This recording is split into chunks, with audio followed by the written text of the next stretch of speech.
The pharmaceutical depot on Kepler 442b hummed with its usual late afternoon rhythm when the door chimed. Justin Gomez glanced up from his tablet, where he'd been reconciling inventory logs against actual stock, a tedious process made necessary by the colony's recent supply chain disruptions. The depot occupied a converted cargo module on the edge of New Meridian's commercial district, its walls lined with climate-controlled storage units that held everything from common analgesics to rare xenobiological compounds. The woman who entered moved with the careful deliberation of someone conserving energy. Justin's professional eye catalogued the signs automatically: shallow breathing, slight tremor in the hands, skin that held an unhealthy pallor despite its natural blue-green tint. Her species, Valorian if he remembered his xenobiology correctly, typically displayed scales that caught light like oil on water.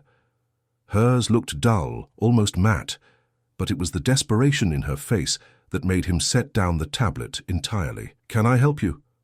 Justin kept his voice gentle, the same tone he'd learned during his residency when dealing with patients in crisis. The woman approached the counter with measured steps. Up close he could see the fine trembling that ran through her entire frame. "I need—" Her voice caught. She steadied herself against the counter's edge. "I need Syntholin 7, please." Justin's fingers moved to his terminal, even as his mind processed the request. Syntholin 7 was a metabolic stabilizer, primarily used to treat cascade cellular degradation, a condition that caused progressive organ failure in several species, fatal if untreated. The database loaded quickly, and what he saw made his stomach sink. "I have it in stock," he said carefully. "But I need to explain something about the dosing protocol." "I know the protocol." The woman's eyes met his, and in them Justin saw a grief so profound it took his breath away. "It's not for me, it's for my daughter. She's 12 years old, and the doctors said—" Her voice broke. "They said 3 weeks, maybe 4. Justin's throat tightened. He thought of his sister's kids back on Earth, the way they'd tackled him at the spaceport before his deployment to the colony. 12 years old. Still young enough to believe the universe was mostly good. "The standard treatment course is 90 doses over 30 days. With your daughter's weight factored in, I can't afford the standard treatment." The words came out flat, stripped of everything but simple fact. "I can afford 3 doses, maybe 4 if I sell everything I own." The terminal displayed the cost breakdown. Justin stared at it, feeling a familiar helplessness creeping in. Syntholin 7 was expensive by colony standards, but that was because the colony inflated everything. Back on Earth, the compound cost less than synthetic coffee. The manufacturing process was well established, the ingredients common, but out here, with shipping costs and colonial markup, it became liquid gold. "Let me check something." Justin pulled up the colony's medical assistance programs, already knowing what he'd find. The eligibility requirements scrolled past: residency duration, employment status, species classifications. The Valorians had only established diplomatic relations with the Terran Colonial Authority 8 months ago, not long enough for most assistance programs. "I already applied," the woman said quietly. "They denied my petition. Wrong tier of citizenship, they said. We'd need another year of residency." Justin looked at her, then back at his screen. His mind raced through possibilities. The colony director had discretionary funds, but those required weeks of processing. Private charities existed, but most focused on human colonists. The Valorian embassy might help, but the nearest one was 3 star systems away. "What's your daughter's name?" he asked. "Shirala." The woman's face softened when she said it.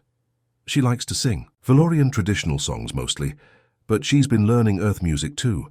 She has a recording of someone called Ella Fitzgerald that she plays constantly."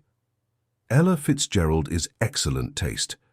Justin's mind worked the problem from different angles. "Listen, I can give you 3 doses now. That'll buy us some time to figure out—" "I won't take charity." The woman straightened, and despite her physical weakness, dignity radiated from her. "My name is Valora Kess, and I come from a family that has held honor for 17 generations. We do not accept gifts we cannot repay." Justin recognized the steel in her voice. He'd encountered it before in various forms, pride that served as armor against a universe that rarely showed mercy. "Miss Kess, I understand, but your daughter's life is why I'm here to make a trade." Valora reached into her jacket and withdrew a data chip.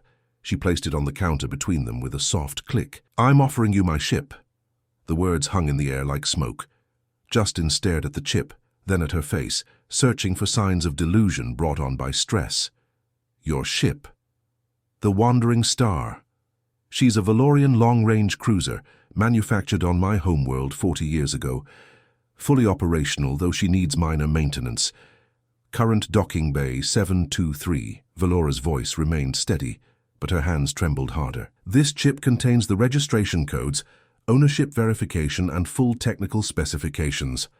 I'm offering her in exchange for 30 days of Syntholin 7, properly dosed for my daughter's weight and condition." Justin picked up the chip with numb fingers. His terminal had a standard reader slot, and curiosity compelled him to load the data. The screen filled with information that made his heart stutter. The Wandering Star wasn't just a ship. She was a masterpiece of Valorian engineering, the kind of vessel that appeared in collectors' magazines, with price tags that included multiple zeros. The technical specs alone read like poetry: quantum fold-capable drive system, adaptive hull plating, artificial gravity generators that could simulate conditions for a dozen different species. The maintenance logs showed careful upkeep spanning decades. The registration authenticated directly against the Valorian Shipbuilders Guild database. Justin's fingers moved automatically, pulling up comparative market data. Ships like this traded hands for fortunes.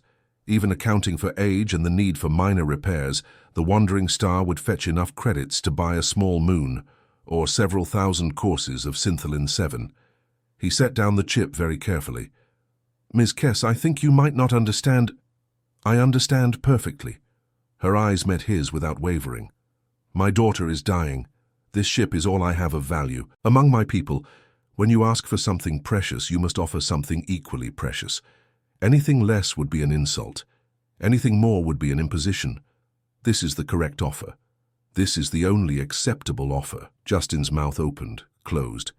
His pharmacology training had covered a lot of situations, but bartering protocols for interstellar vessels had somehow been omitted from the curriculum. "The medicine costs," he gestured helplessly at his screen. "Even at colony prices, 90 doses would cost maybe 3,000 credits.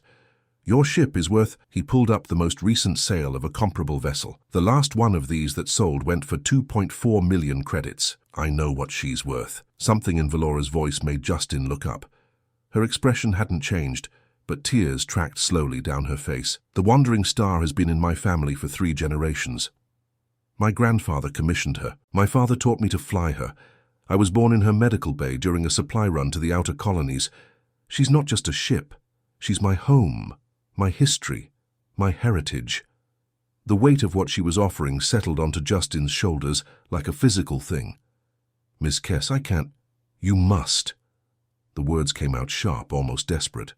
"In my culture, when you seek aid for a dying child, you offer everything, everything you own, everything you are. To offer less would show that you value your possessions more than your child's life.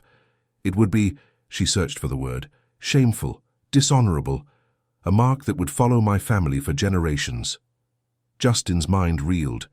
He thought about the human concept of proportional trade, of fair market value, of basic economic exchange. This was something else entirely, a cultural framework where the act of offering mattered as much as what was offered. "But if I accept," he said slowly, "I'd be taking everything you have for something that costs almost nothing." "Yes." Valora's hands pressed flat against the counter. "And if you refuse, you tell me that my offering, my greatest possession, is not enough to save my daughter's life. That would be a rejection so profound that I—" Her voice cracked. "I wouldn't survive it, not the shame of it. Do you understand? If you refuse my offer, you tell me that I have failed as a mother, as a provider, as a Valorian. The dishonor would be absolute." The depot suddenly felt too small. Justin's hand hovered over the data chip, not touching it, as if contact would seal some irrevocable decision. "There has to be another way. What if I just gave you the medicine, not as charity, but as a different kind of transaction, a human custom? I've studied your customs." Valora's voice held a brittleness that spoke of someone at the edge of breaking. "Your charity requires that I accept your pity, that I acknowledge myself as lesser, as unable to provide. Among Valorians, Accepting unearned gifts creates a debt that can never be repaid, a permanent stain on honor. I would rather die than bear that stain. More importantly, my daughter would grow up bearing it. Every day of her life, people would whisper, "Her mother took charity. Her mother begged. Her mother failed to provide."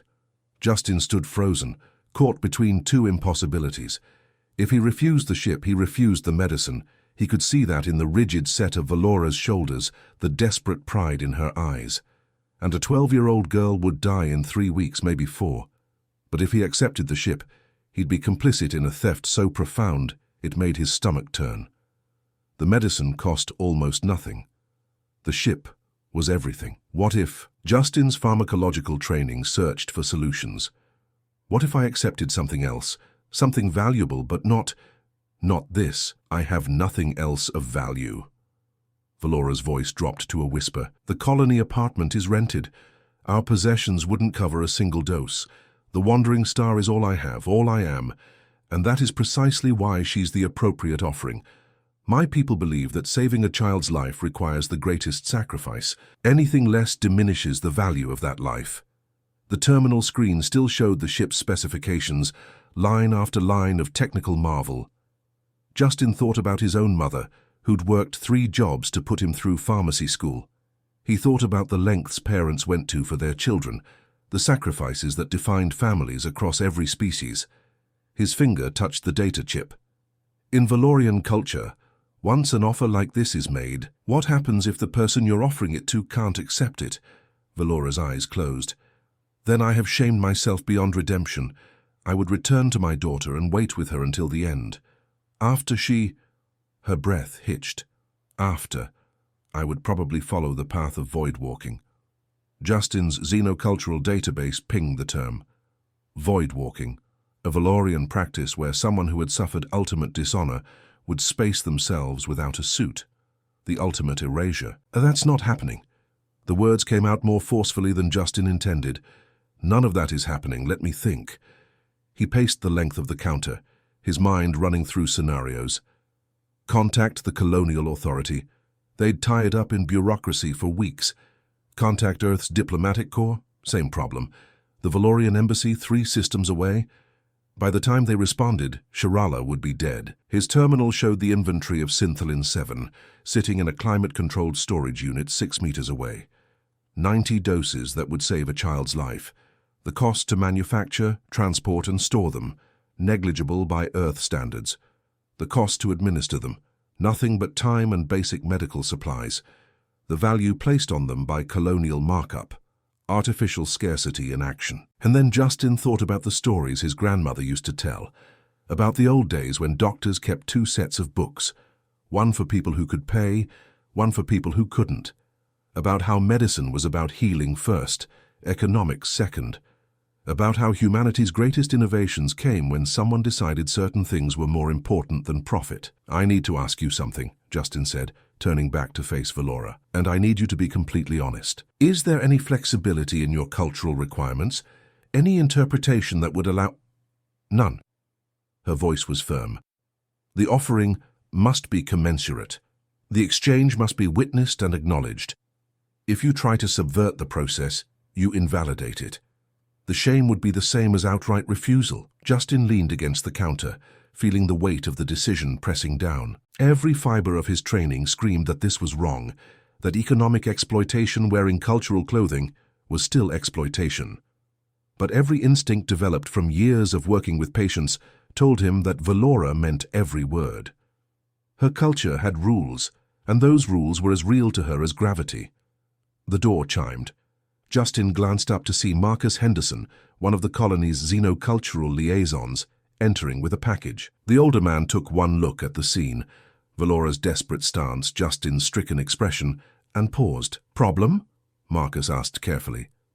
Justin made a decision. Yes. I need a cultural consult. Now. 5 minutes later, after Justin explained the situation in rapid-fire detail, Marcus sat heavily on the spare stool behind the counter. His dark fingers drummed against his knee, a habit Justin had noticed during previous consultations. You're in what we call an ethical trap, Marcus said finally. Valorian culture is built around honor equivalence in exchanges. The bigger the request, the bigger the offering. She's not wrong about the consequences if you refuse, or if you try to cheat the system with false charity. There has to be a way out. Justin's hands spread helplessly. I can't take her ship, but I can't refuse the medicine. Actually, Marcus said slowly, there might be a way, but it requires understanding what the exchange really means in Valorian terms. He turned to Valora. Ms. Kess, if I may ask, the ship is your offering. What exactly are you requesting in return? Medicine to save my daughter's life, Valora said. No. Marcus held up a finger. Be precise. In the formal terms of your culture's exchange protocols. Valora's brow furrowed. I am requesting the service of healing, the knowledge and resources necessary to preserve my daughter's life for her natural span. Marcus turned to Justin. Did you catch that? She's not buying medicine, she's buying healing. The medicine is just the mechanism. Justin's mind started to turn over the distinction. So if I provide the healing through other means, it wouldn't matter. Marcus leaned forward. In Valorian culture, the value isn't in the object exchanged, it's in the sacrifice demonstrated. She needs to give up everything to prove that her daughter's life matters more than anything else.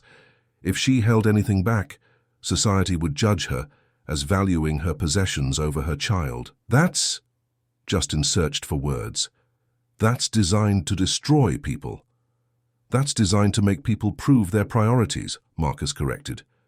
Valorian society went through a period where parents were abandoning children during resource shortages, keeping wealth for themselves. This cultural practice evolved as a response.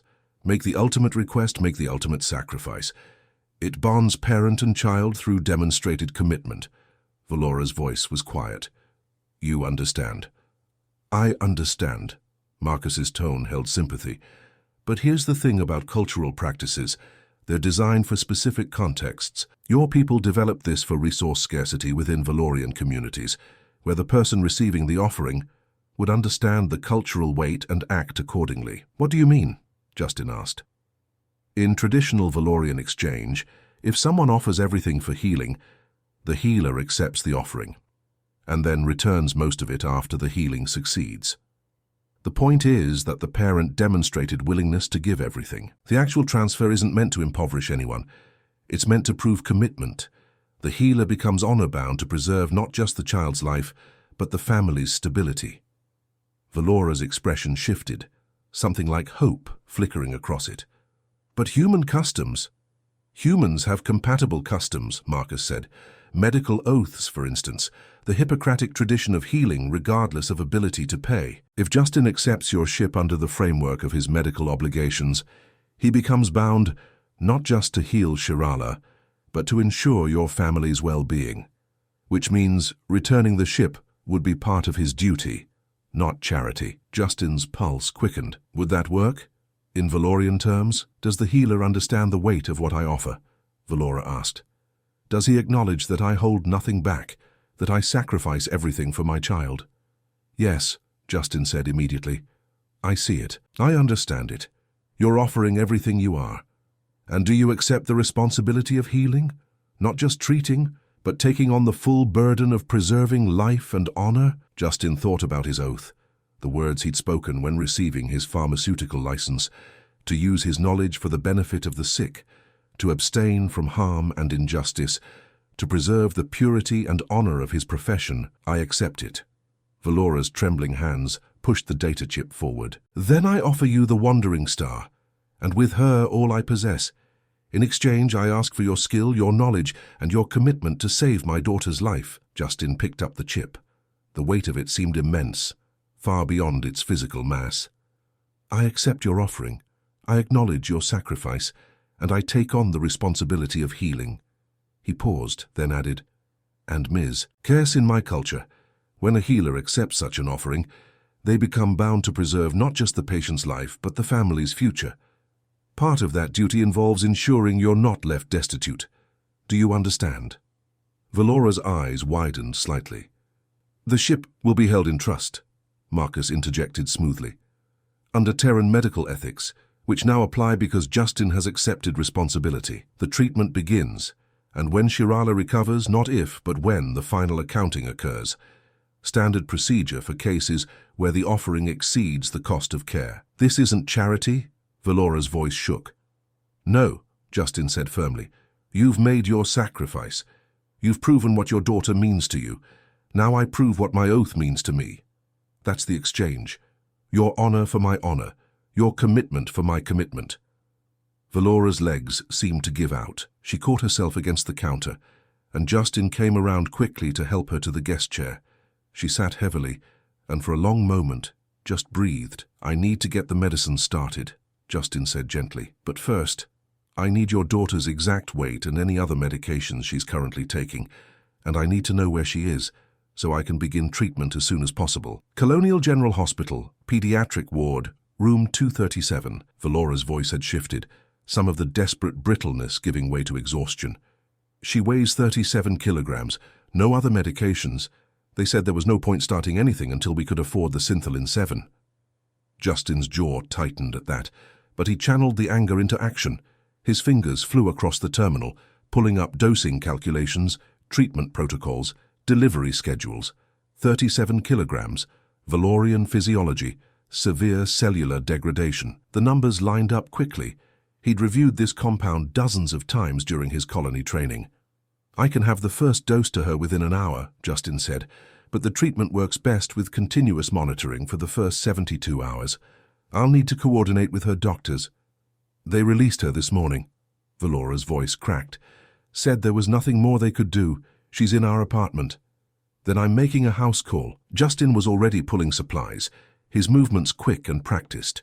Syntholin 7 from the climate storage, syringes, monitoring equipment, sterile supplies. Marcus, can you handle the documentation?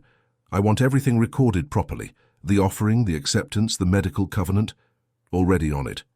Marcus's fingers moved across his own tablet. I'm filing it under the Interspecies Medical Ethics Treaty, Section 7, which covers situations where cultural practices intersect with medical treatment. The documentation will show the ship as collateral for treatment, held in trust, pending successful outcome, clean and legal. Valora watched them work with an expression that Justin couldn't quite read. You're really going to help her. You're not just saying words. Justin paused in his preparations to meet her eyes. Ms. Cass, I'm going to save your daughter's life. Not because of the ship, I could lose my license if I actually kept it, but because she's 12 years old and likes Ella Fitzgerald, and that's reason enough. The cultural exchange stuff? That's just the framework that lets you accept the help. But the help was always going to happen. Among humans, Marcus added, we have a saying, the health of children belongs to everyone. It's a collective responsibility. If one child dies when we could have saved her, we've all failed. Valora's tears came harder now, but her shoulders had lost their rigid defensive posture. Thank you. Thank you. I don't know what else to say. Don't say anything yet. Justin finished packing his medical kit. Let's get Shirala stable first, then we'll figure out the rest. The trip to Valora's apartment took 15 minutes through New Meridian's main corridors. Justin noted the neighborhood, working class, maintained but not affluent, the kind of place where families got by but didn't prosper. Valora led him to a ground-floor unit that was smaller than his own depot. Inside, a young Valorian lay on a couch, covered in blankets despite the room's comfortable temperature. Her scales had the same dull quality as her mother's, and her breathing came in shallow, careful draws. But when she heard the door, she turned her head and tried to smile. Mom, did you get it? I got it, sweetness. Valora knelt beside the couch, touching her daughter's face with infinite gentleness. This is Justin Gomez. He's a pharmacist, and he's going to help you feel better. Shirala's eyes, bright blue with flecks of gold, focused on Justin with the particular intensity of someone who'd learned not to hope too hard. Really, really. Justin set down his kit and began unpacking with practiced efficiency. I hear you're an Ella Fitzgerald fan. Did you know she was called the Queen of Jazz? Mom told me. Shirala's voice was weak but eager.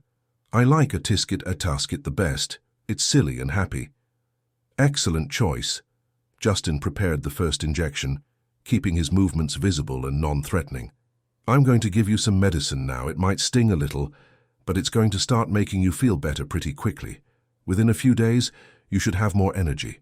Within a week, The pain should decrease. By the end of the month, you'll be back to normal. Normal? The hope in that single word broke Justin's heart. Normal. He swabbed her arm. Little pinch now. The injection went smoothly. Justin worked through the rest of the immediate treatment. Vital signs monitoring, baseline readings, setting up the schedule for subsequent doses. His hands moved with the automatic precision of training, while his mind worked through the broader implications of what he'd just committed to. Marcus arrived an hour later with portable monitoring equipment borrowed from the hospital. Figured you'd need this for overnight observation. I also brought food, Valorian nutritional supplements, and what passes for pizza in this colony. You're a lifesaver. Justin accepted the equipment gratefully, setting up monitors that would alert him if Shirala's vitals shifted during the night. By evening, Shirala was sleeping more peacefully than she had in weeks, according to Valora. The first dose of Syntholin 7 was already beginning its work, stabilizing cellular function and halting the degradation. It would be a slow process, but the outcome was all but certain. Modern medicine, when actually applied, performed miracles. Justin sat at the small kitchen table with Valora and Marcus, going over the treatment schedule and care protocols. Valora listened intently, asking questions that showed she understood the complexity of what her daughter faced. The turning point will be around day 10, Justin explained, highlighting sections on his tablet. That's when the cellular regeneration really kicks in. She'll probably sleep a lot during that period. Her body will be using all its resources to heal. Make sure she eats even if she doesn't feel hungry. The supplements Marcus brought are specifically formulated to support Valorian metabolism during this kind of treatment. I understand. Valora made notes on her own device. And you'll come back tomorrow? Every day for the first week. After that, we can space it out to every other day, then twice a week for maintenance. Justin closed his tablet. Ms. Kess, I want to talk about after, when Shirala recovers. Valora's expression shuttered slightly. The ship is yours, Justin said firmly. The documentation Marcus filed shows it as collateral, but Terran medical law is clear. Collateral can't be seized if it exceeds the value of the debt by more than 10%. Your ship exceeds the medicine's value by about 800 times. No court would let me keep it even if I wanted to. But the cultural requirement has been satisfied, Marcus interjected. You offered everything. Justin accepted the responsibility. The exchange is complete. What happens with the physical assets afterward is a separate question, governed by the Medical Ethics Treaty, which conveniently includes provisions for exactly this situation. Valora's hands twisted together. So, I shamed myself for nothing. No. Justin leaned forward. You proved something that needed proving, that your daughter's life mattered more than anything else, that you held nothing back. That's real. That's valid. But the human side of the exchange means I'm proving something too, that healing matters more than profit, that some things can't be bought or sold, only given. I don't understand human culture. Valora's voice held bewilderment. You don't value honor the same way. We value it differently, Marcus said. Valorian honor is about demonstrating worthiness through sacrifice. Human honor is often about demonstrating worthiness through service. Justin serves by healing. His honor is satisfied by making sure Shirala lives and your family remains intact. If he profited from your desperation, that would violate his honor. We have different paths to the same destination, Justin added. You needed to prove you're a good mother. I need to prove I'm a good healer. The intersection of those needs creates the exchange, but the exchange serves both our values, not just one. Valora sat silently for a long moment. Then, among my people we have a concept called Hieroth, the recognition that two truths can exist simultaneously, without contradiction. I think I'm experiencing that now. The ship is yours, and also mine. I gave everything, and also kept everything. You took compensation and also gave freely. That's a good way to put it, Justin smiled. Hieroth, I like that. The conversation continued into the evening, working through practical details. Valora's work schedule, she'd need to take family leave, and Marcus offered to help navigate the colonial bureaucracy. The apartment's suitability for treatment, adequate, but Justin suggested some modifications. The longer-term plan, follow-up treatments, monitoring protocols, contingencies if Shirala's condition shifted. By the time Justin left, it was nearly midnight. The colony's corridors were quiet, lit by the soft blue glow of bioluminescent panels that conserved energy during off hours. Marcus walked with him back toward the depot. "You did a good thing today," Marcus said as they walked. "I did my job." Justin shrugged, feeling the exhaustion of the day settling into his bones. "You did more than that. You found a way to honor someone else's values while staying true to your own. That's not easy." Marcus paused at an intersection. "I've been doing xenocultural liaison work for 15 years, and I've seen a lot of situations where cultural differences create impossible choices. Usually someone has to compromise their values. You figured out how to avoid that." "I had help," Justin glanced at his colleague. "If you hadn't shown up when you did, you'd have figured something out. Maybe not the same solution, but something." Marcus checked his tablet. "I'm filing a commendation with the Colonial Medical Board, by the way.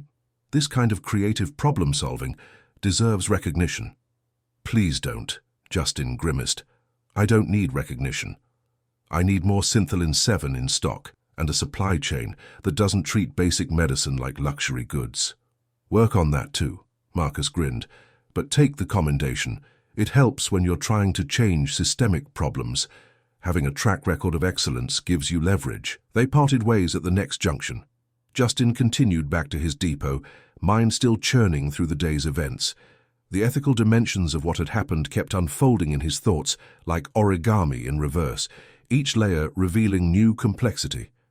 The depot was dark and quiet when he arrived.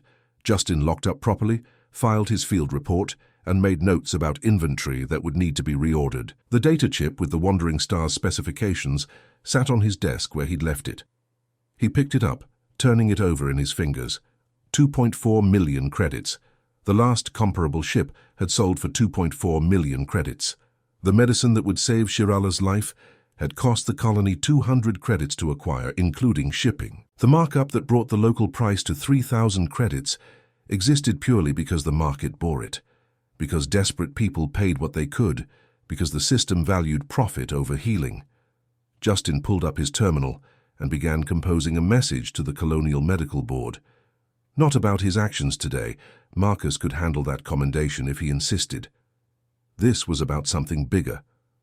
"Subject: Proposal for Essential Medicines Program," he typed. "Given the colony's increasing xenospecies population and the gap between Earth standard medical costs and colonial pricing," the words flowed easily. He outlined the problem, proposed solutions, cited precedents from other colonies, suggested a sliding-scale payment system based on ability to pay, recommended a medical necessity override for critical treatments, called for regular audits of pharmaceutical pricing to prevent exploitation. It was past 2 in the morning when he finished. The message was thorough, professional, and probably futile. Colonial bureaucracy moved like continental drift. But he sent it anyway because what else could you do? You saw a problem, you proposed a solution. You didn't control the outcome, but you controlled the effort. Justin's apartment was a short walk from the depot. He fell into bed still thinking about Valorian honor codes and human medical ethics, about the strange alchemy that turned cultural collision into mutual understanding. Sleep came slowly, his mind refusing to quiet. The next morning arrived too early. Justin dragged himself through his usual routine: shower, coffee that could strip paint, quick breakfast, and headed back to the depot. His schedule showed a full day of normal operations, but he'd blocked out time for Shirala's second treatment. The morning passed in the usual rhythm of colony pharmaceutical work. A miner with radiation exposure needed chelation therapy. An engineer required antibiotics for a bacterial infection, picked up from poorly maintained water recyclers. A teacher wanted something for allergies triggered by pollen from the colony's agricultural dome. Each transaction followed standard protocols: scan identification, verify prescriptions, explain dosing instructions, process payment. Simple, clean, no moral quandaries about whether accepting payment equaled theft. Around noon, Justin's terminal chimed with an incoming message. The sender was listed as Dr. Sarah Okonkwo, Chief of Medicine at Colonial General Hospital. Justin opened it with a sense of foreboding. "Mr. Gomez," the message read, I understand you've taken on private treatment of a pediatric patient with CCD. I'm requesting a consultation to discuss treatment protocols and coordination of care. Please contact my office at your earliest convenience." Justin sighed. He'd expected this. Hospitals got territorial about patient care, especially when someone outside their system stepped in. He fired back a quick response, agreeing to meet that afternoon, then continued with his work. The meeting with Dr. Okonkwo took place in her office at Colonial General, a cramped space that somehow contained more paper files than digital ones. The doctor herself was a woman in her 50s with iron-grey hair and the kind of direct gaze that suggested she'd seen everything and wasn't impressed by most of it. "Mr. Gomez," she gestured to a chair, "tell me about Shirala Kess." Justin sat and launched into a professional summary: patient condition, treatment protocol, monitoring plan, expected outcomes. He kept his tone clinical, focusing on the medical facts. Dr. Okonkwo listened without interruption. When he finished, she pulled up files on her terminal. "We discharged Shirala yesterday morning. The family had no way to pay for treatment, and our charity care program doesn't cover non-citizens. From a purely medical standpoint, we did everything we could within our constraints." "I understand." Justin kept his voice neutral. "So explain to me how a pharmacist in a converted cargo module is providing treatment that a fully equipped hospital couldn't." There it was, the territorial challenge Justin had been waiting for. "I'm providing the treatment because I have access to the medication and the patient needs it. The treatment itself isn't complex, it's just expensive, and someone had to bridge that gap. By accepting a starship worth millions as payment for 3,000 credits of medicine?" Dr. Okonkwo's tone sharpened. "That's quite a bridge." "It's not like that." Justin fought to keep his frustration contained. "There were cultural considerations, Valorian honor protocols that required a specific type of exchange. I'm not keeping the ship. The whole thing was documented under the Medical Ethics Treaty. I've read Marcus Henderson's report." Dr. Okonkwo's expression remained unreadable. "Interesting interpretation of treaty provisions, creative even. Some might say borderline legal." "But legal?" Justin met her gaze steadily. "Everything was done by the book. The patient is receiving appropriate care. The family's honor is satisfied. No exploitation occurred." "Depends on your definition of exploitation." Dr. Okonkwo leaned back in her chair. "If I understand correctly, you leveraged a mother's cultural desperation to acquire temporary custody of a valuable asset, then used legal technicalities to avoid actually profiting from it while still appearing to satisfy her cultural requirements. Very clever. Almost too clever." Justin's jaw tightened. "With respect, Doctor, I was trying to save a child's life without destroying her family in the process. If there's something wrong with that, I'd like to know what alternative you'd suggest." "I'd suggest fixing the system that created the problem in the first place." Dr. Okonkwo's tone softened slightly. "But since we both know that's not happening this week, I'll settle for making sure Shirala gets proper care, which is why I'm not here to shut you down, Mr. Gomez. I'm here to offer support." The conversational pivot caught Justin off guard. "Support? You're a pharmacist, not a physician. Treating CCD requires more than just administering Syntholin 7. There are potential complications, secondary infections, metabolic crises, adverse reactions, things that need immediate medical intervention." Dr. Okonkwo pulled up a schedule on her screen. "I'd like to coordinate with you. You handle the medication and primary monitoring. I handle medical oversight on a consulting basis. No charge to the family. I'll categorize it as professional development hours." Justin felt some of the tension drain from his shoulders. "That would be extremely helpful." "Good." Dr. Okonkwo made notes on her tablet. "I'll want daily reports for the first week, then we can reassess. If any complications arise, you contact me immediately.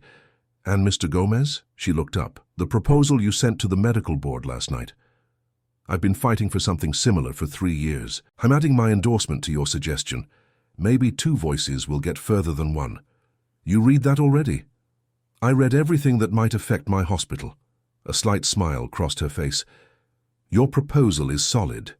The economics are sound, the precedents are valid, and the moral argument is compelling. It won't be approved quickly. The board moves at the speed of bureaucracy. but it's a good start. They spent the next hour working through medical protocols and coordination procedures. By the time Justin left the hospital, he had Dr. Okonkwo's direct contact information and a clear understanding that he'd gained an ally rather than an obstacle. The treatment visit with Shirala that evening went smoothly. Her vitals had improved slightly from the previous day, and she was alert enough to ask questions about the medicine and how it worked. Justin explained in simple terms about cells and metabolism and how the Syntholin 7 helped her body repair itself. Like tiny construction workers inside me, Shirala asked. Exactly like that, Justin smiled. Millions of tiny construction workers, all fixing the parts that were damaged. That's silly. But Shirala smiled back, and the expression transformed her face from merely patient to actually child. The days developed a rhythm: morning work at the depot, afternoon treatment visits, evening coordination with Dr. Okonkwo. Marcus stopped by frequently with updates on the bureaucratic side. The medical ethics documentation was processing smoothly. The Colonial Board had acknowledged receipt of Justin's proposal. The Valorian Embassy, 3 systems away, had been informed of the situation and expressed formal appreciation for the respectful handling of cultural protocols. On day 5, Shirala sat up on her own for the first time in weeks. On day 8, she ate a full meal without prompting. On day 10, exactly as Justin had predicted, she slept for nearly 20 hours straight while her body underwent the most intensive phase of cellular regeneration. On day 12, she asked when she could go back to school. Soon, Justin promised. Maybe another week or 2. We need to make sure the regeneration is stable before you go back to full activity. But I feel fine now. Shirala bounced slightly on the couch, demonstrating. See? All better. You're much better, Justin corrected. But we're not done yet. The medicine is still working and we need to let it finish the job. Valora watched these exchanges with an expression that had shifted over the course of treatment. The desperate brittleness had faded, replaced by something more complex. Gratitude mixed with lingering uncertainty about the strange human who'd saved her daughter while refusing to actually take what she'd offered. On day 15, she asked Justin to stay after treatment for tea. It's traditional, she explained as she prepared the drink. A Valorian blend that smelled like cinnamon and tasted like liquid sunshine. When someone has provided great service, we offer tea and conversation. It's separate from payment, separate from obligation. Just acknowledgement. They sat at the small kitchen table while Shirala dozed on the couch nearby. The tea was excellent, and the silence that stretched between them was comfortable rather than awkward. I've been thinking, Valora said eventually, about what happened, about what you did. I just gave your daughter medicine she needed. Justin sipped his tea. No. Valora's tone was firm. You did much more than that. You found a way to bridge 2 different sets of values without requiring either of us to abandon our own. That's... She searched for words. That's Hieroth made real. That's wisdom. That's Marcus Henderson's wisdom more than mine, Justin admitted. I was ready to just refuse the ship and try to force charity on you. He's the one who found the framework that worked. But you listened. You didn't insist that your way was the only way. Valora's fingers traced the rim of her teacup. Among Valorians, we have a saying, the bridge builder stands in the river. It means that to connect 2 sides, you must be willing to get wet, to be uncomfortable, to occupy the space between. You stood in the river for us. Justin considered that. I think humans have a similar idea. We say meeting someone halfway. The implication is that both people have to travel some distance from their starting position. Yes, Valora smiled. Hieroth again, different words, same truth. They talked for another hour, ranging across topics from Valorian history to human medicine to Shirala's love of music. It was the kind of conversation that built genuine friendship rather than just transactional connection. As Justin prepared to leave, Valora stopped him with a hand on his arm. The ship, she said quietly. I know you plan to return it to me. Marcus explained how the legal framework works, but I want you to understand, keeping it wouldn't be theft. Not anymore. The exchange was completed honorably. If you chose to keep the Wandering Star, no shame would attach to my family. Justin met her eyes. Ms. Kess, I don't want your ship. I never wanted your ship. I wanted your daughter to live. That's the only payment that matters to me. I know. Valora's expression held something like wonder. That's why I trust you with it, with everything really. You're a good person, Justin Gomez. Your people must be proud to have healers like you. The comment stayed with Justin as he made his way home through the quiet colony corridors. Were humans proud of their healers? Sometimes, but just as often, healers were constrained by systems that valued profit over care, by bureaucracies that prioritized process over outcomes, by economic structures that treated medicine as a commodity rather than a right. His terminal chimed with an incoming message. Justin pulled it up, expecting another routine communication. Instead, it was from the Colonial Medical Board, marked high priority. Mr. Gomez, we have reviewed your proposal for an essential medicines program. We would like to schedule a presentation for the full board meeting next month. Please contact Administrator Chen to arrange details. Justin stopped walking, staring at the screen. A presentation to the full board. That was not a rejection. That was actual consideration. That was possibility. He forwarded the message to Marcus and Dr. Okonkwo, then continued home with a strange lightness in his chest. Maybe the system could change. Maybe individual actions could add up to structural transformation. Maybe standing in the river enough times eventually shifted the course of the current. The remaining days of Shirala's treatment passed without complications. By day 25, her cellular regeneration was complete. By day 30, all her vital signs had returned to normal ranges. Dr. Okonkwo performed a comprehensive examination and declared the treatment successful. Complete remission, prognosis excellent, no expected long-term complications.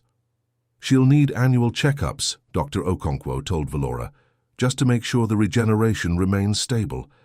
But I expect her to live a completely normal life, no restrictions, no limitations. Valora's tears were different this time.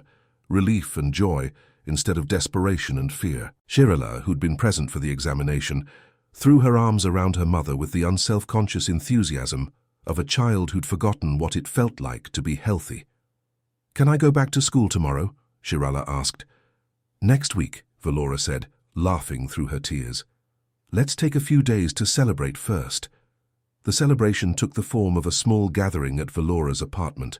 She invited Justin, Marcus, and Dr. Okonkwo, along with a few neighbors who'd supported the family during Shirala's illness. The meal was a blend of Valorian and human dishes, an edible representation of cultural exchange. During the dinner, Marcus stood to make a short speech. "In my years doing xenocultural work, I've learned that the best outcomes happen when people approach differences with curiosity instead of judgment, with flexibility instead of rigidity. This situation could have ended in tragedy, a child's death, a family's destruction, a cultural collision with no survivors. Instead, it became an example of what's possible when we stand in the river together." "To bridge builders," Dr. Okonkwo added, raising her glass. "To bridge builders," the group echoed. After dinner, while others chatted, Justin found himself alone on the apartment's small balcony with Shirala. The colony's main dome stretched above them, its transparent panels showing a scatter of stars beyond. "Justin," Shirala's voice was quiet, "can I ask you something?" "Of course. Why did you help us? Mom said you didn't have to, that you could have just said no." Justin considered how to answer honestly without burdening a 12-year-old with concepts too heavy for her years. "Because you needed help, and I could provide it. That's what healers do. But Mom said the ship was worth lots of money. You could have kept it and been rich. Being rich isn't as important as being able to sleep at night." Justin smiled at her. "If I'd taken your mother's ship, I'd spend every night thinking about how I'd stolen everything from a desperate family. That's not the kind of person I want to be." Shirala was quiet for a moment, looking up at the stars. "I want to be a healer when I grow up. Like you." "Then start now." Justin gestured to the apartment behind them, where the sounds of laughter and conversation drifted through the open door. "Healing isn't just about medicine. It's about understanding what people need and finding ways to provide it. Your mom needed to prove she valued you more than anything else. I needed to prove that healing mattered more than profit. We both got what we needed because we listened to each other." "That sounds complicated." "It is." Justin grinned, "but the best things usually are." They stood together in comfortable silence, watching the stars. Inside, someone had put on music, Ella Fitzgerald naturally. A tisket, a tasket, filled the evening air with its silly, happy melody. The formal transfer of the Wandering Star back to Valora's ownership took place a week later at the Colonial Administration Building. The paperwork was extensive but straightforward. Collateral held in trust, medical debt satisfied, asset returned to original owner. The entire process took less than an hour. Valora accepted the returned registration codes with shaking hands. "I still don't fully understand human culture," she admitted. "This seems inefficient. All that documentation for an exchange that ended where it began." "The documentation wasn't inefficient," Marcus explained. "It served multiple purposes. First, it satisfied your cultural requirements. You made the offering, it was accepted, honor was preserved. Second, it protected Justin legally. He can prove he didn't exploit you. Third, it created precedent for future situations where cultural practices and medical ethics intersect. Other people can reference this case." "So we stood in the river," Valora said slowly, "and by doing so we built part of the bridge for others to cross." "Exactly." Outside the administration building, Shirala bounced with barely contained energy. Her scales had regained their healthy luster, catching the afternoon light like oil on water. "Mom, can we take the Wandering Star out? I want to show Justin how fast she goes." "Absolutely not," Valora said, but she was smiling. "The Wandering Star is not a toy. She's a ship with dignity and history and she needs a shakedown run after sitting in dock for a month," Justin interjected. "I'm not an expert on ships, but I know machinery needs to be used or it degrades." Valora shot him a look that mixed exasperation with amusement. "Don't encourage her. I would never." Justin kept his expression innocent. "I'm simply pointing out basic mechanical facts." They ended up taking the ship out anyway, not a proper shakedown run, but a short hop to the edge of the system and back. Justin, who'd never been on a private vessel like the Wandering Star, spent the journey trying not to gawk at the luxury of it all. The ship was beautiful in the way that functional things could be beautiful. Every surface designed with purpose, every system integrated with elegant efficiency. Shirala took the co-pilot's seat, despite being years away from piloting age, calling out system statuses with the confidence of someone born to the ship. Valora flew with relaxed competence, her hands moving across controls with practiced ease. "She's part of our family," Valora explained as they cruised through empty space. "Valorians don't separate our ships from ourselves the way humans do. The Wandering Star isn't property we own. She's an extension of who we are." "Which is why offering her was so profound," Justin said, understanding clicking into place. "You weren't just offering your most valuable possession, you were offering part of yourself." "Yes," Valora adjusted their trajectory slightly. "And why getting her back feels like recovering something I thought was lost forever. Not just the ship, but the part of my identity she represents." The journey back to the colony took 2 hours. By the time they docked, evening had fallen across New Meridian. The city lights glowed through the main dome like captured stars. "Thank you," Valora said as they prepared to disembark, "for everything, for healing Shirala, for honoring our culture, for standing in the river with us." "Thank you for letting me," Justin replied, "for trusting me with something so important." They parted ways in the docking bay, Valora and Shirala heading home, Justin walking back through the colony toward his depot. His terminal chimed with a reminder about the medical board presentation scheduled for the following week. He'd been preparing for it, refining his proposal, gathering data on successful essential medicines programs from other colonies. The depot was quiet when he arrived. Justin settled into his chair and pulled up his presentation files, reviewing the arguments one more time. The economics made sense. The ethics were sound. The precedents were clear. But would the board listen? Would they be willing to make changes that might reduce profit margins in favor of universal access? He thought about Shirala, healthy, vibrant, alive.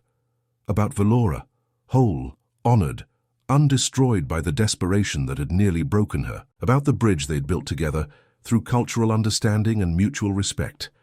One case wasn't enough to change a system, but one case could demonstrate what was possible. One case could serve as proof of concept. One case could be the beginning of something larger.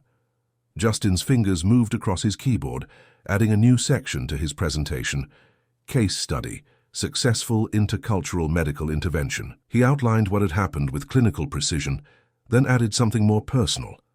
A paragraph about how meeting human needs and honoring cultural values weren't contradictory goals, but complementary ones. The goal of an essential medicines program, he typed, isn't charity, it's justice. It's recognition that health is fundamental, that healing is a collective responsibility, and that any system failing to provide basic medical care to all inhabitants, regardless of species or economic status, is a system requiring reform. Strong words, possibly too strong for a conservative medical board, but they were true, and truth mattered. Justin saved the file and stood, stretching muscles tight from sitting too long. The colony corridor outside his depot was mostly empty. Late evening, most people home or at entertainment venues. He locked up and started the walk to his apartment, mind still churning through presentation strategies. His terminal chimed again. This time it was a personal message from Valora. Shirala starts school tomorrow. She wanted me to tell you that she's going to study medicine and become a bridge builder too. We're both grateful beyond words. Justin smiled at the screen, then typed a quick response. Tell her bridge building needs people from all cultures. The more diverse perspectives, the stronger the bridge. She'll be excellent at it, the message sent. Justin continued walking, feeling lighter than he had in weeks, maybe months. The weight of the ethical dilemma that had nearly crushed him 2 weeks ago had resolved itself not through simple answers, but through the complex alchemy of cultural respect, creative thinking, and people willing to meet each other halfway. The medical board presentation the following week went better than Justin had dared hope. The board members listened attentively, asked thoughtful questions, and engaged seriously with his proposal. Dr. Okonkwo's endorsement carried significant weight, as did Marcus Henderson's documentation of the cultural dimensions involved. The vote wasn't unanimous. 3 board members expressed concerns about cost and implementation logistics, but it passed. The Essential Medicines program would begin as a pilot project, starting with the most critical medications and expanding based on results. This is going to change lives, Dr. Okonkwo said after the meeting. Not overnight, not perfectly, but substantively. You should be proud. We should be proud, Justin corrected. This was team effort. Over the following months, the program took shape.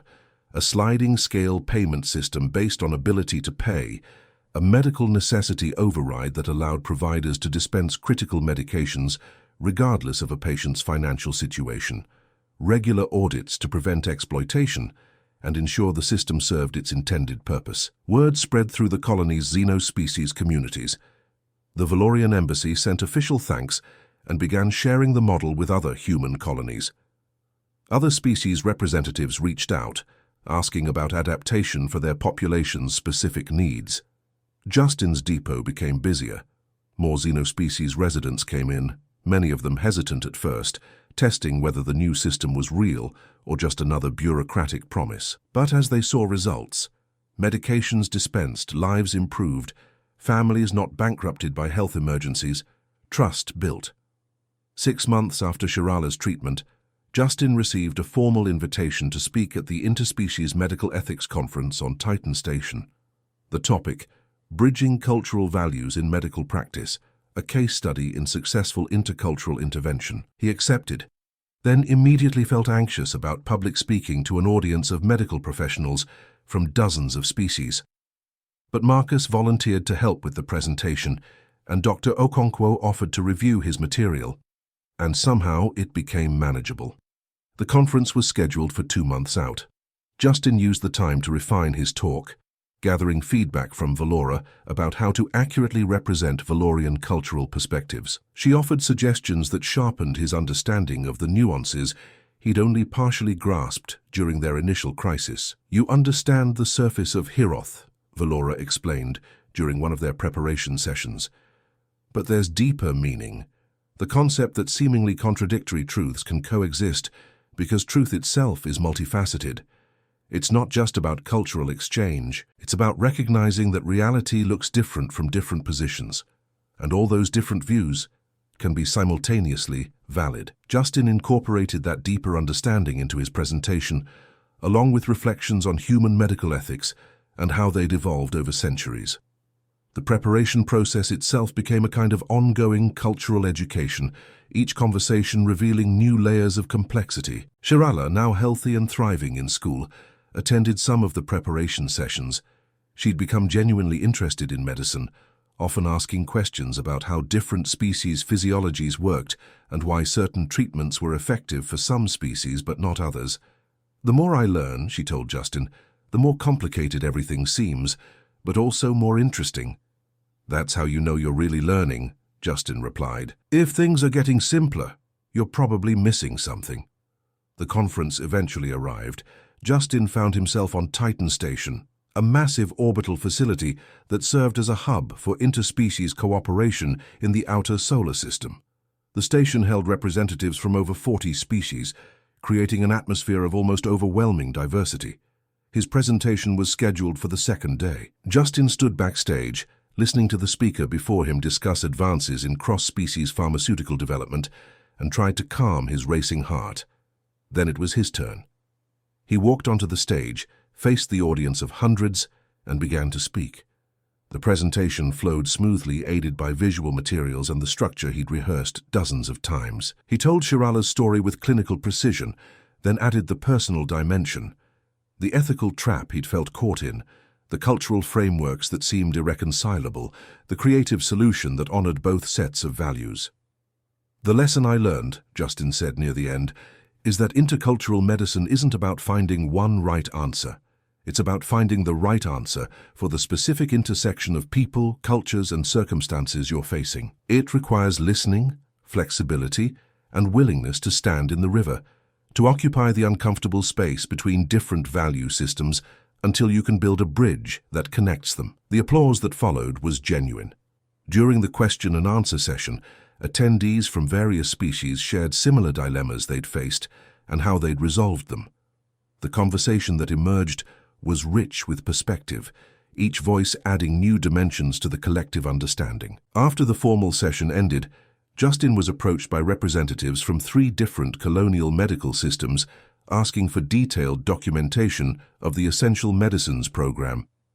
A crystalline physician wanted to discuss how similar frameworks might work for species with radically different biological needs. An avian administrator invited him to consult on a hospital being established on a colony with significant xenospecies population. It was overwhelming and exhilarating in equal measure. That evening, Justin found himself at the station's observation deck, staring out at Saturn's rings stretching across the viewport. His terminal showed messages from home, Valora congratulating him on the presentation, Marcus sending a meme about standing in rivers, Dr. Okonkwo forwarding a job offer from a teaching hospital that wanted him to develop intercultural medical protocols. "Quite a view," someone said beside him. Justin turned to find an elderly human man, his badge identifying him as Dr. Chen Wei from the Martian Medical Authority. They'd met briefly at a reception the previous evening. "It's humbling," Justin agreed. "Makes our problems seem small. Or makes us recognize that small problems are still important." Dr. Chen smiled. "I attended your presentation. Very impressive. But I have a question I didn't want to ask in front of the crowd." "Go ahead. Do you think what you did was replicable? Or was it unique to those specific circumstances? That specific mother? That specific cultural framework? That specific pharmaceutical need?" Dr. Chen's tone was genuinely curious. "Because I've seen many case studies presented as models that turn out to be outliers. Interesting, but not actually useful for building systemic change." Justin considered the question carefully. "I think the specific solution was unique to those circumstances, but the process is replicable. The willingness to listen, to learn someone else's cultural values, to find creative frameworks that honor multiple perspectives, that's teachable. That can become standard practice. And the Essential Medicines program? That's working." "It's working." Justin pulled up data on his terminal. 6 months in, we've served over 200 patients from 15 different species. The cost to the colony has been minimal, about 2% of the hospital system's budget. But the impact has been substantial. Emergency room visits for preventable complications have decreased. Community trust in the medical system has increased. We're seeing better health outcomes across the board. Dr. Chen reviewed the data with the practiced eye of someone who'd seen many promising initiatives fail to deliver. These numbers are solid. Have you considered expanding beyond your colony? I've considered it, but I'm a pharmacist, not a policy expert. I wouldn't know where to start with system-wide implementation. Start with the Martian Medical Authority. Dr. Chen smiled. We're always looking for innovative approaches to intercultural healthcare. I'd like to bring you on as a consultant. 6-month contract, developing protocols for essential medicines access across Mars colonies. Interested? Justin's first instinct was to refuse. He had his depot, his routine, his comfortable life on Kepler 442b. But he thought about Shirala, about the dozens of other patients who'd benefited from the program, about the potential to help hundreds or thousands more. I'm interested, he said, but I'd need to arrange coverage for my depot, and I'd want to maintain some connection to direct patient care. I don't want to become purely administrative. We can work with that. Dr. Chen extended his hand. Welcome to Mars, Mr. Gomez. I think you're going to help us build some important bridges.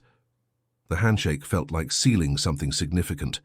Justin returned to his quarters that night, with his mind spinning through implications and possibilities. The job offer from the teaching hospital, the consulting contract with Mars, the requests from other colonies, any one of them would be a major life change. All of them together felt like standing at a crossroads with no clear map. He messaged Marcus, I think I accidentally became someone people listen to. Not sure how that happened. Marcus's response came quickly. You stood in a river and built a bridge. People notice that kind of thing. The question now is whether you keep building or step back onto solid ground. Justin sat with that question through the rest of the conference. He attended presentations on xenobiology, intercultural communication, medical ethics across species boundaries.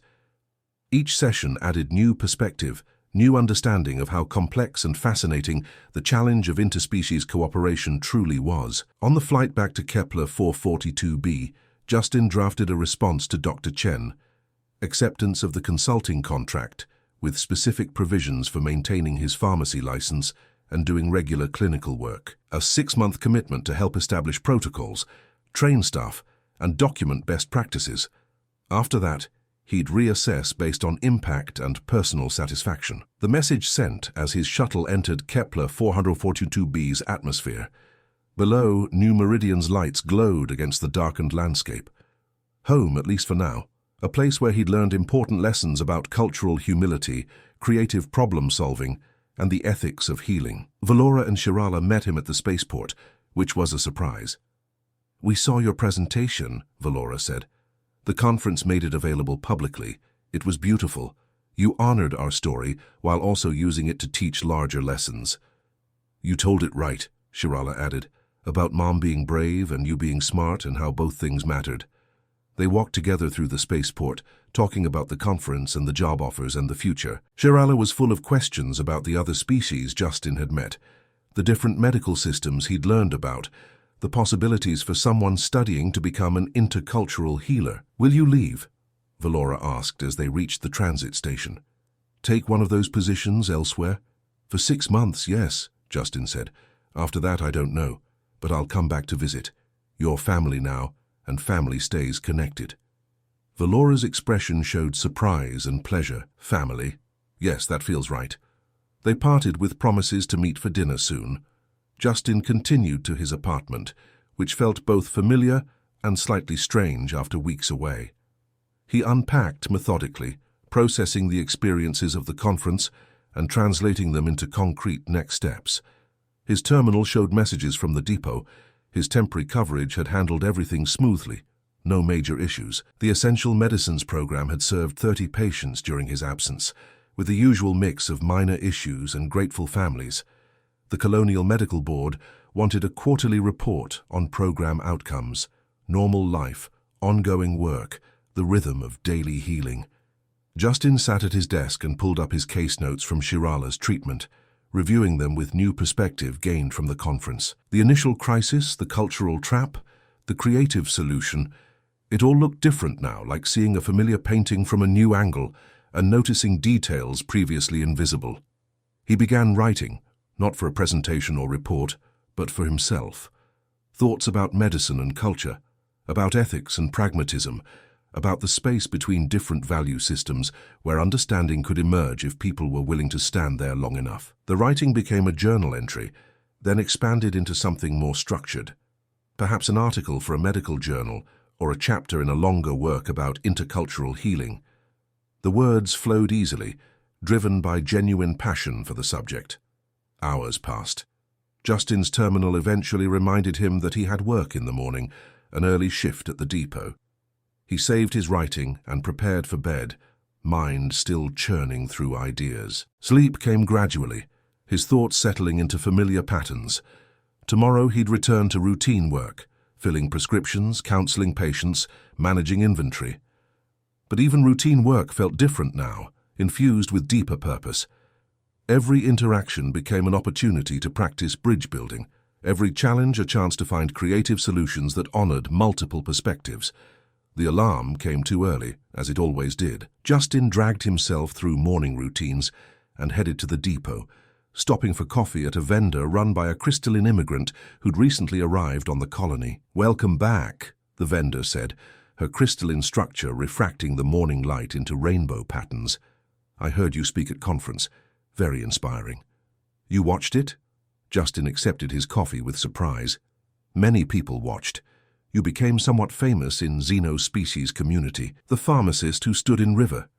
The vendor smiled, a subtle shift in her faceted features. "My daughter was sick last month. Your program provided medicine. We are grateful." Justin didn't know what to say to that. "I'm glad she recovered. That's what matters." "Yes, and that someone made system where recovery was possible." The vendor waved away his payment. "Coffee is gift. Small thank you for larger gift." Justin tried to argue, but the vendor was adamant. He eventually accepted the free coffee and continued to his depot, feeling simultaneously humbled and uncomfortable with being recognized. The day proceeded normally, prescriptions filled, patients counseled, inventory managed. But interspersed with routine work were moments that reflected the changes his actions had initiated. A Valorian patient specifically requested him because she'd heard he understood their cultural protocols. An avian father wanted to discuss payment options under the Essential Medicines program. A human doctor called for consultation on a case involving intercultural complications. Each interaction reinforced that the bridge he'd helped build was being used, that the space he'd occupied in the river had become a crossing point for others. During his lunch break, Justin received a message from Dr. Chen with contract details for the Mars consulting position. The terms were generous, the scope of work challenging but manageable. Start date in 3 months, giving him time to arrange affairs and prepare. 3 months. Enough time to ensure the Essential Medicines program had solid foundations, to train others in the protocols he'd developed, to transition his depot to a permanent replacement rather than temporary coverage. Justin accepted the contract, then immediately felt a pang of anxiety about the changes ahead. But beneath the anxiety was excitement, the sense of moving towards something important, of using his skills and experience in ways that could create broader impact. That evening he met Valora and Shirala for dinner at a restaurant in New Meridian's cultural district. They celebrated his contract and discussed the future with the kind of easy conversation that came from genuine friendship. "You're going to do important work on Mars," Valora said, "but we'll miss you here." "I'll miss you too." Justin smiled at Shirala. "But I expect regular updates on how school is going and what new music you're discovering." "I found this composer called Beethoven," Shirala said enthusiastically. "He wrote these symphonies that are kind of like what Valorian traditional music does, but with different instruments and structure. It's amazing." They talked about music and medicine, about Martian colonies and Valorian history, about the interconnected nature of an increasingly integrated galaxy. The conversation ranged freely, unforced, the kind of discussion that happened when people genuinely enjoyed each other's company. Walking home later, Justin reflected on how much had changed in 6 months. A crisis that could have ended in tragedy had become the foundation for systemic improvement. A cultural collision had become a bridge connecting different ways of understanding the world. To her, simple pharmacist had become someone invited to teach, consult and help shape intercultural medical practice, All because he'd been willing to stand in the river. His terminal chimed with another message, this one from Shirala. Thank you for saving my life. Thank you for saving Mom's honor. Thank you for showing me that healing is about more than medicine. I'm going to be a bridge builder like you. Justin saved the message, knowing he'd return to it during difficult moments ahead. Reminders mattered. Reminders of why the work was important, of who benefited from the effort, of what became possible when people chose understanding over judgment.